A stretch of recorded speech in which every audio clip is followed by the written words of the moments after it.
स्वागत है आप सभी का हमारे YouTube चैनल में जिसका नाम है बैंकिंग क्लासेस।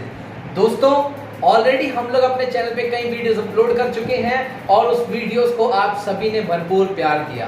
दोस्तों सभी का मिशन पूरा करने के लिए SBI IBPS क्लर्क के एस्पायरेंट्स हैं जो गवर्नमेंट एग्जाम की तैयारी कर रहे हैं और लॉकडाउन खत्म होने का इंतजार कर रहे हैं ताकि SBI क्लर्क का मेन एग्जाम दे सके और अपने IBPS क्लर्क मेंस के रिजल्ट की भी वेट कर रहे होंगे। रिजल्ट चाहे जो भी हो, निराश नहीं होना है आप सभी को और एक बार फिर से तैयारी में डट जाना है। नतीजे हमारे हाथ में नहीं है लेकिन मेहनत हमेशा हमारे हाथ में रहती है। तो दोस्तों आज से इस चैनल पर बैंकिंग क्लासेस के ऊपर हम लोग आज आपको दिखाएंगे कि हमारा अगले 50 दिन का शेड्यूल क्या रहेगा और कैसे हम लोग बैंकिंग की तैयारी करेंगे।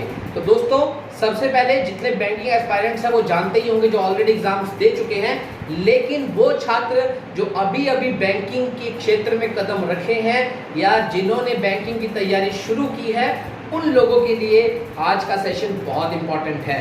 तो दोस्तों सबसे पहले मैं आपको बता दूं कि भले ही आप IBPS PO या क्लर्क की तैयारी करें या SBI PO या क्लर्क का एग्जाम दें, सबसे पहले आपको दो स्टेज से गुजरना होगा। वो है प्रीलिमिनरी स्टेज और मेंस।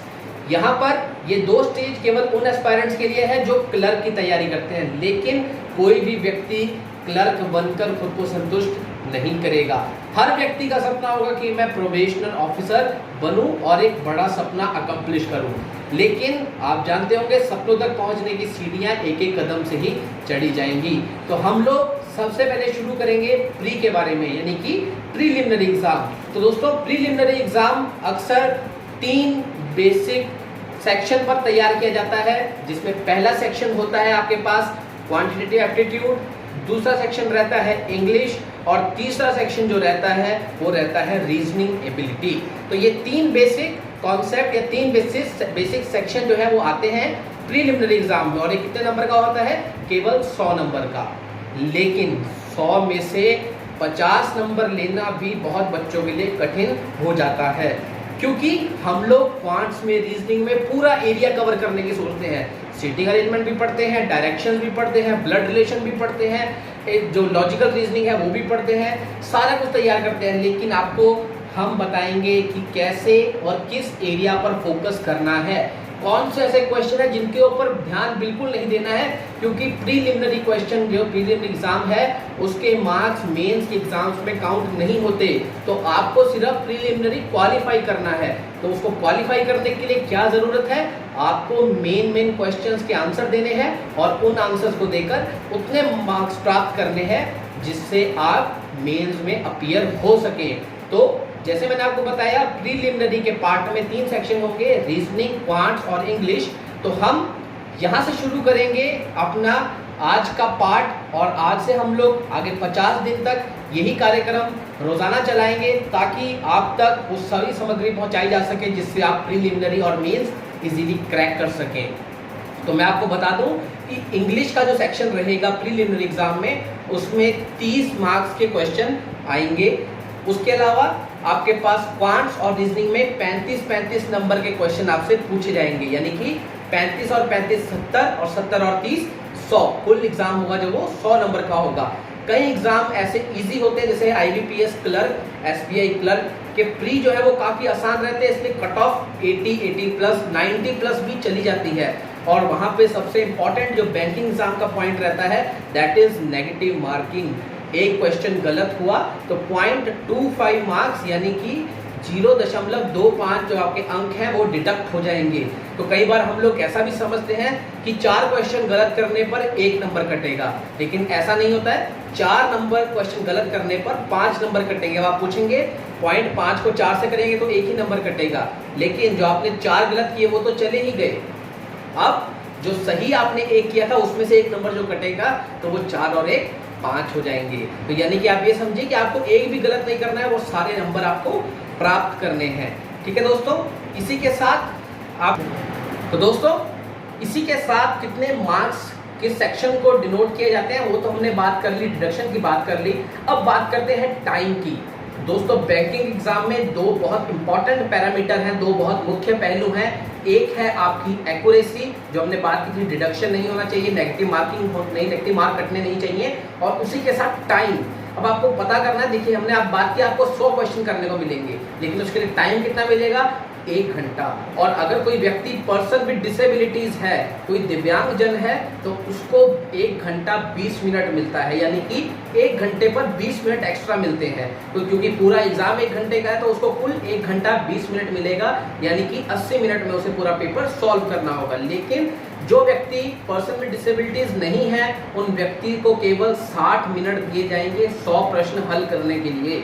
और 60 में अगर आप 1 मिनट में एक क्वेश्चन करेंगे तो भी आपको 60 क्वेश्चन आप लोग कर पाएंगे, लेकिन 60 क्वेश्चन करना आज के कॉम्पिटिटिव दौर में काफी नहीं है।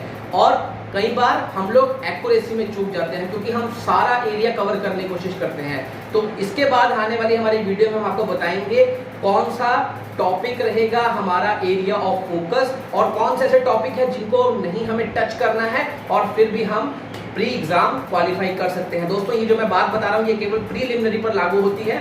मेंस में आपको सभी कुछ तैयार करना होगा, क्योंकि प्रीलिमिनरी के क्वालिफाइंग मार्क्स मेंस में नहीं जुड़ते हैं, लेकिन मेंस के एग्जाम आपको जॉब दिलाने में हेल्प करेंगे, और जो लोग पीओ की तैयारी करते हैं उन्हें इंटरव्यू में जाने की सहायता करेंगे।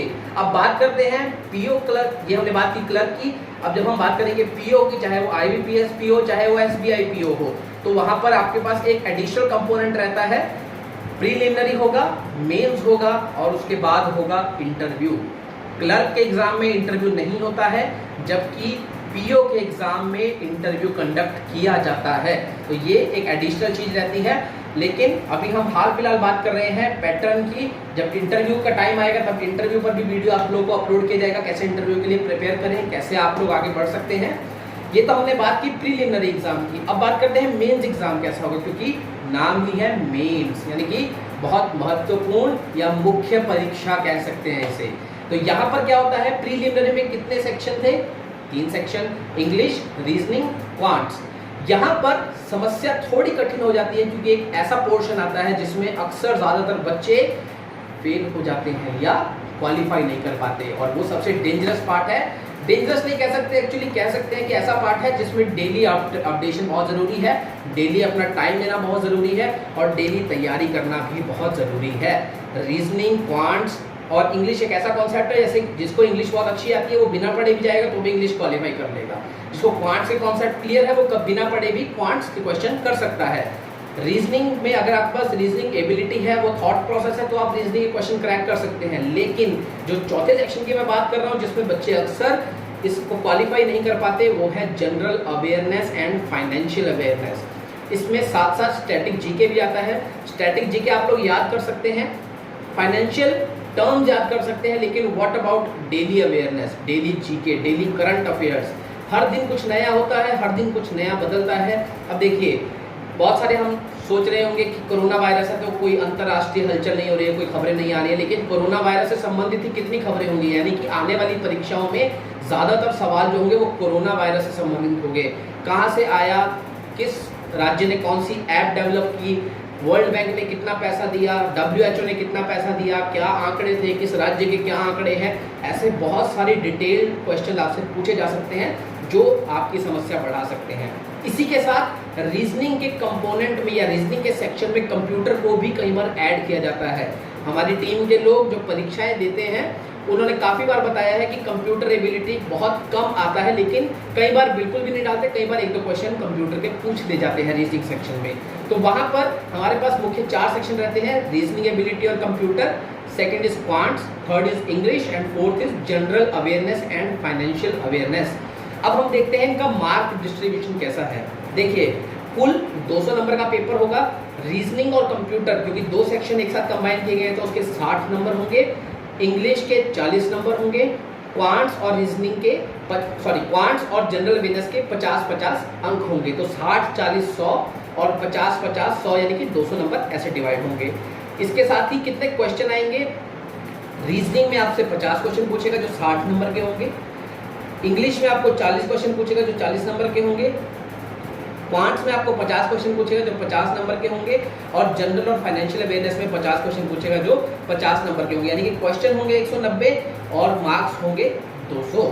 तो ये आज का जो हमारा वीडियो था वो इसी पर बेस्ड था कि हम आप तक ये पहुंचा सके पैटर्न क्या है, क्योंकि अगर आपको पैटर्न क्लियर होगा और सिलेबस क्लियर होगा तो आप अपना फोकस जो है उस एरिया पर, उस क्वेश्चन पर, उस सेक्शन पर बेहतर तरीके से कर सकते हैं।